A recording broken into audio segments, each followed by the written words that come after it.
There are a lot of scams going on these days concerning rental properties. So if you're in the market for a rental, you're gonna wanna watch this video so you know exactly what to watch for. So hey guys, I'm Christian and I've been in the mortgage industry since 2001. So in this video, I'm gonna go over how you can identify these scams, and at the end, I'm gonna go over what you can do so that this doesn't happen to you. So very important here, and stay tuned. All right, let's talk about the first scam. So the first one is if you are in the market for a long-term rental, like you're looking to find a place for 6 months or a year. And so what happens is most people look on Craigslist for those. So you're looking on Craigslist and there it is. You find the perfect property. It's exactly what you wanted. It's the right size. It's in the right location. It's the right price. Everything seems perfect. And so you call the landlord because the landlord's information is right there. Now they go over some of the property details with you and say, hey, you know what? We can't meet you in person because we're out of town. But what if I give you the address and then you go ahead and take a look at, just drive by and then take a look at it and then let me know, give me a call back, let me know how you feel. When you're driving by, you noticed that there is no for rent sign, right? So maybe you got a deal, maybe you got it before they started advertising the property,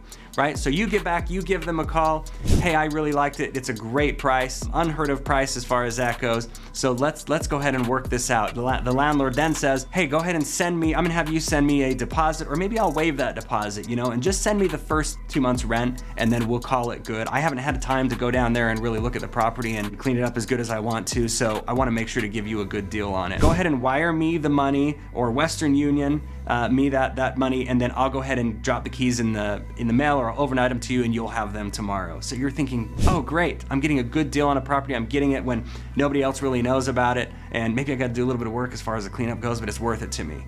So you sit there and you're waiting and the keys never come. You call the landlord, of course they're not answering. Give it a couple more days, you call them, they're not answering, they're gone. Right? That can be totally devastating. You can lose out on all of that money. Let's go over the next one. This one goes over application fees, okay? So in some areas, the rental market was so hot, landlords had so many people looking into their properties. So what they did was they started charging an application fee. They were able to be really selective as far as who they rented the home to. And so they wanted to do background checks, credit reports, you know, things like that, maybe verify employment. And so what they did was had the people pay an application fee, sometimes anywhere from $50 to $100, depending on the size of the family.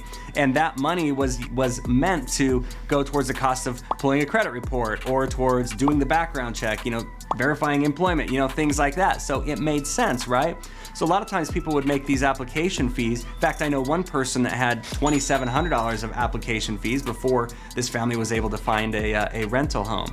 And so you might make those application fees and not even think anything of it. But chances are there's somebody there that doesn't even own the property and they just got $50 to $100 from you. So we want to be careful there. Again, I'm gonna go over what you can do in these instances so you can make sure that this doesn't happen to you. The last type of rental scam that we're gonna talk about has to do with vacation rentals. So you might wanna go on a really cool trip and you found this perfect property that's in the location you've always wanted to see, and it just looks too good to be true. And so you call the landlord and you get this thing set up. Hey, I'm gonna come and I'm gonna rent the property from you for, you know, a couple of days because I wanna see this property. Sometimes this scam can also involve renting out a room, similar to Airbnb, right? Where we're just renting out a room. And a lot of times you'll hear a sob story from the person on the other end. Hey, I'm just wanting to rent a room out for right now. I'm in this really cool area. I don't wanna rent the whole house out. I just wanna rent a room out so you can come stay here. It's a really good deal. I just really need the money because my kids are sick and so I need to put the money towards their medical costs or whatever. And so on your end, you're thinking, hey, I'm helping this family out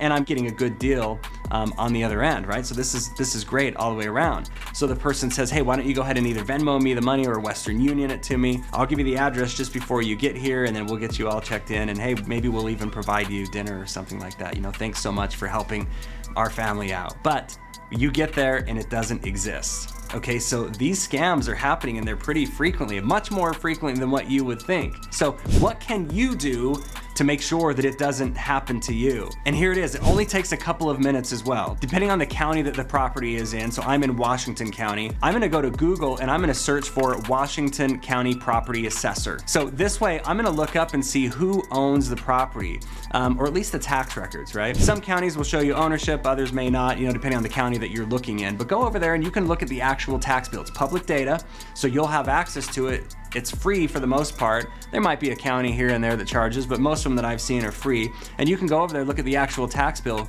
What's the name on the property? Who is the tax bill actually sent to? Does that match who you're talking to.